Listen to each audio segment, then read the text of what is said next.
नमस्ते जी। 73वीं श्रव्य कणिका ऋग्वेदादि भाष्य भूमिका, लेखक महर्षि दयानंद जी सरस्वती, जिस पर भूमिका भास्कर नाम से स्वामी विद्यानंद जी ने विस्तृत भाष्य भी लिखा है। हम आज तृतीय अध्याय प्रारंभ कर रहे हैं ऋग्वेदादि भाष्य भूमिका में। शीर्षक है अथ वेदानाम नित्यत्व विचारः। महर्षि जी लिखते हैं, ईश्वरस्य सकाशाद वेदानाम उत्पत्तौ सत्याम स्वतो नित्यत्वमेव भवति तस्य सर्वसामर्थ्यस्य नित्यत्वात्। इसका भाषार्थ लिख रहे हैं, अब वेदों के नित्यत्व का विचार किया जाता है।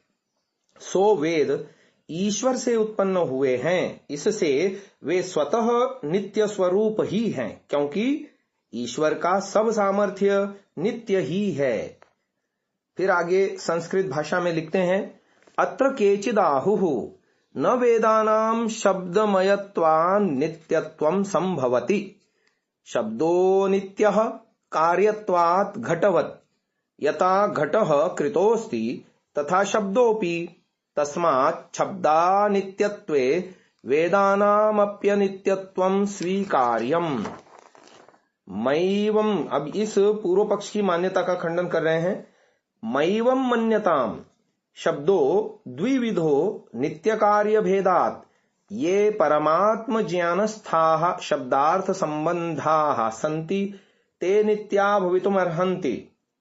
ये अस्मदादीनां वर्तन्ते ते तु कार्याश्च कुतः यस्य ज्ञान क्रिये नित्ये स्वभाव सिद्धे अनादिस्तः तस्य सर्वसामर्थ्यमपि नित्यमेव भवितुमर्हति तद्विद्यामयत्वाद् वेदानाम अनित्यत्वं नैव घटते। इसका भाषार्थ आर्य भाषा में लिख रहे हैं। प्रश्न पूछा है, इस विषय में कितने ही पुरुष ऐसी शंका करते हैं कि वेदों में शब्द, छंद, पद और वाक्यों के योग होने से वे नित्य नहीं हो सकते। जैसे बिना बनाने से घड़ा नहीं बनता, इसी प्रकार से शब्द रूप वेदों को भी किसी ने बनाया होगा, क्योंकि बनाने के पहले नहीं थे और प्रलय में भी न रहेंगे। इससे वेदों का नित्य मानना ठीक नहीं है। इस पूर्व पक्ष के आक्षेप का उत्तर दे रहे हैं, ऐसा आपको कहना उचित नहीं, क्योंकि शब्द दो प्रकार का होता है, एक नित्य और दूसरा कार्य। इनमें से जो शब्द, अर्थ और संबंध परमेश्वर के ज्ञान में हैं, वे सब नित्य ही होते हैं, और जो हम लोगों की कल्पना से उत्पन्न होते हैं वे कार्य होते हैं, क्योंकि जिसका ज्ञान और क्रिया स्वभाव से सिद्ध और अनादि है, उसका सब सामर्थ्य भी नित्य ही होता है। इससे वेद भी उसकी विद्या स्वरूप होने से नित्य ही हैं, क्योंकि ईश्वर की विद्या अनित्य कभी नहीं होती। स्वामी विद्यानंद जी अपनी बात लिख रहे हैं, यहां एव को उत्तरान्वयी नित्यत्वम भवत्येव इस प्रकार समझना चाहिए। उत्पन्न हुए से नित्यत्व के विरोध की प्रतीति होती है। जिसकी उत्पत्ति होती है उसका विनाश अवश्यम भावी है।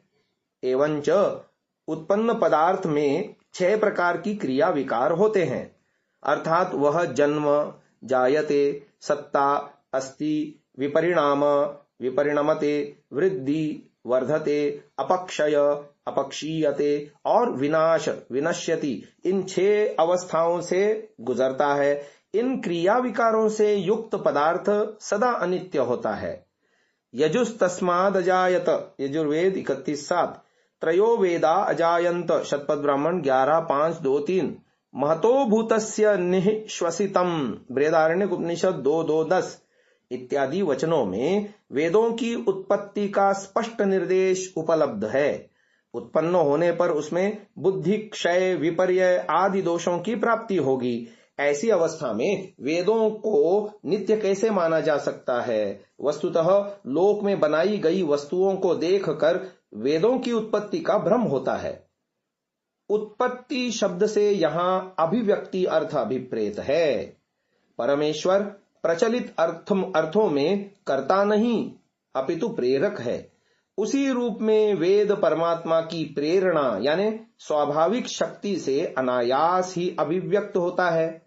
जो उत्पन्न होता है वह उत्पत्ति से पूर्व नहीं होता, परंतु जिसकी अभिव्यक्ति होती है उसकी सत्ता पहले से ही होती है, मात्र उसका प्राकट्य होता है। उपर्युक्त वचनों में अजायत आदि शब्दों से यही अर्थ अभिप्रेत है। गुण गुणी में समवाय संबंध होता है। परिणामतः एक के नित्य होने पर अन्य का नित्यत्व स्वतः सिद्ध है। ज्ञान और परमात्मा का गुण गुणी के रूप में समवाय संबंध है। गुणी परमात्मा से वेद का प्रभव अर्थात प्रादुर्भाव होने के कारण उसका वेद रूप ज्ञान नित्य है। यहाँ यह प्रश्न उठ सकता है कि जिसकी ज्ञान और क्रिया नित्य, स्वभाव सिद्ध और अनादि हैं, में नित्य कह देने के बाद स्वभाव सिद्ध तथा अनादि कहने की क्या आवश्यकता थी? क्योंकि जो नित्य होता है वह अनिवार्यतः अनादि होता है। वास्तव में नित्य शब्द से नश्वरता का अभाव व्याख्यात है और अनादि शब्द से आदि यानी प्रारंभ का अभाव व्याख्यात है। नित्य कहने पर भी अनादि कहने से मान्यता को बल मिलता है। स्वभाव सिद्ध का अर्थ है अपने भाव यानी सत्ता से सिद्ध होना। अत्यंताभाव नित्य और अनादि होते हुए भी अपने भाव से सिद्ध नहीं, क्योंकि यह अभावात्मक है। अतः अत्यंताभाव में अतिव्याप्ति के निवारण के लिए स्वभाव सिद्ध विशेषण सार्थक है।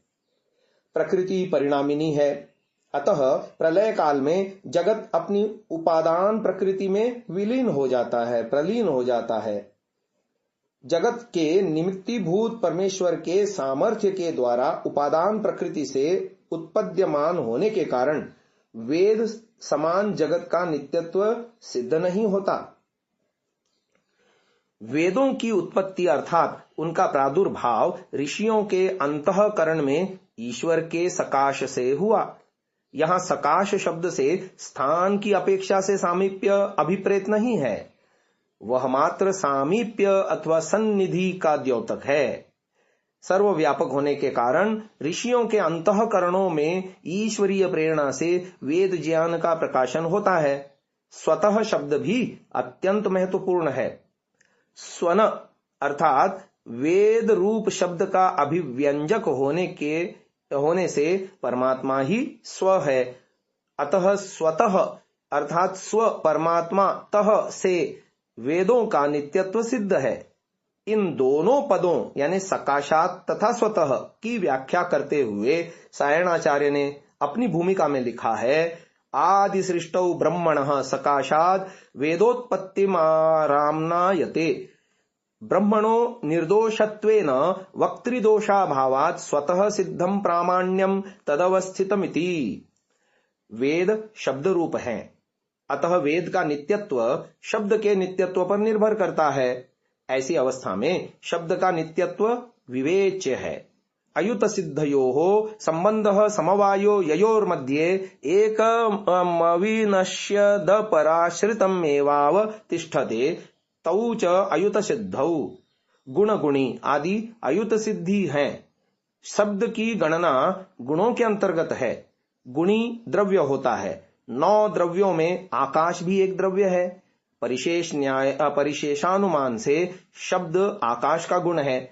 जब गुणी आकाश नित्य है तो उसका गुण अर्थात शब्द कैसे अनित्य हो सकता है? मीमांसा दर्शन 1:1-15 में शब्द के आकाश की भांति नित्य तथा व्यापक होने का उपादन करने के लिए कहा है आदित्यवद यौग पद्यम, अर्थात एक शब्द का सूर्य की भांति अनेक देशों में एक ही समय में होना शब्द के व्यापकत्व में प्रमाण है। ऐसा न होता तो दिल्ली या लंदन से रेडियो द्वारा प्रसारित शब्द एक ही समय में संसार भर में कैसे सुना जाता? तो आज की इस चर्चा को यहीं विराम दे रहे हैं। आगे की चर्चा हम कल सुन पाएंगे। ओम।